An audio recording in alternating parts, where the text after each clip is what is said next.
Lithium-ion batteries are part of our everyday lives. They're in phones, e-bikes, power tools, and even cars and golf carts. But when they fail, they can be extremely dangerous. That is what happened in this small town of Calabash, where one ordinary family's day turned bad quickly when the battery was left charging.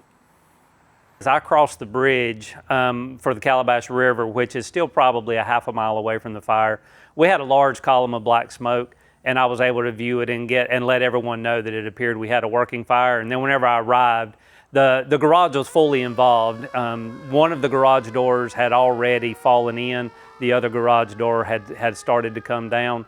And fortunately, it being a metal detached garage, it wasn't attached to the house, we were able to confine it to the garage itself. I woke up that morning, went in our kitchen, make me a cup of coffee, and I see that the road's getting crowded out there, and I see this one lady just who I know walks every morning, but she's just standing out there staring at my house.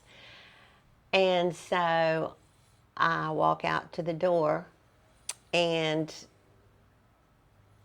the road is full of traffic. The ambulance is already there. I've slept through all this. Every vehicle that could possibly be here from Calabash was out in our road. So I look and our garage is gone. You know, I just looked in the garage. Her car was completely melted. I had my prize Harley Davidson in there, was just destroyed. I had a brand new, I bought in the fall, a zero-turn lawnmower. I used it 3 times. It was done. And everything I had. I mean, for me, other than my clothes are in the house, everything I had was in that garage. You know, I mean, everything, almost. And it was pretty tragic. I mean, we lost everything. Well, it was something very simple with a cordless tool battery being left on its charger. We all do it, but unfortunately, most people don't recognize exactly how dangerous these batteries can be. If they overcharge, they can overheat and they can cause a fire, which can really just devastate someone's home. We were trying to figure out the cause. I was talking to whoever was in charge, the investigator was here, and we're trying to figure out what it was. He asked me if I had lithium batteries in there, and it didn't occur to me that I had lithium batteries, because they were from my yard tools. You know what I mean? And I kept them on charge all the time for 2 years. They've been on charge every day, all the time, so they're always available to me. And once he brought that up, was it yard tools? Boom! Then I realized it was the lithium batteries. And what I think happened was the charger failed. It's supposed to cut off when they're charged, and I think it just kept charging and got hot and exploded.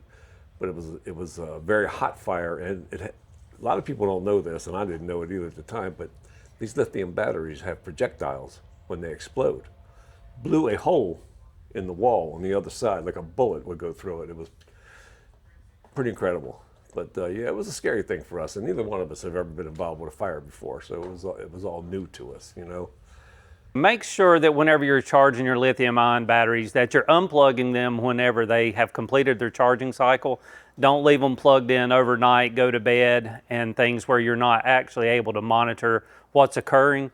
And then also make sure that you're only using the charger for the actual battery that those two are mated, they're matched, instead of some aftermarket charger. Well, number one, what I do is I won't keep them here anymore. I have a shed out back. I keep them out there. It's away from everything. And I don't leave them on charge. You know, I have several things that I have lithium batteries. We have a pool back here. The vacuum is lithium battery.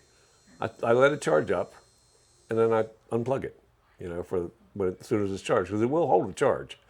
And you just don't leave them plugged in all the time. It's a bad habit. Anything that inhibits its normal function, whether it's damage or corrosion, it can actually cause it to overheat. And whenever it overheats, it can run into what's called thermal runaway, which will actually start a fire, and it's a very violent fire. It burns very fast, very hot, and then it's extremely difficult to put out. The larger the battery, the more difficult it is. Whenever we're charging our devices, we all have them in our homes.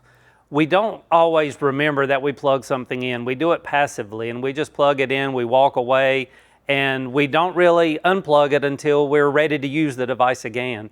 In reality, we should be unplugging these because, again, if there's damage, we may not know. Maybe you dropped the device and the battery is damaged.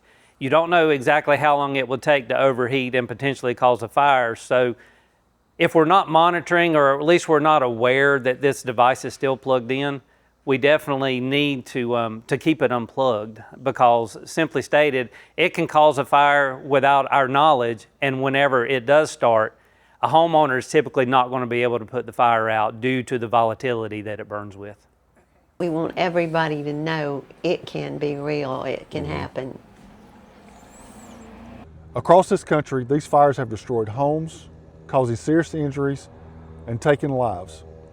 But the good news is many of them are preventable. Most batteries are safe, but when they're left on the charger too long or get damaged, they can cause serious problems. That's why we're asking everyone, don't leave your batteries charging while you're asleep or away from the home, and always follow the manufacturer's directions. For a family in Calabash, one simple mistake ended in their garage destroyed. Thankfully, no one was hurt, but their story is a reminder for all of us. Unplugging your batteries is a small step that makes a big difference in keeping your family safe. Calabash Fire Department urges you to charge into fire safety.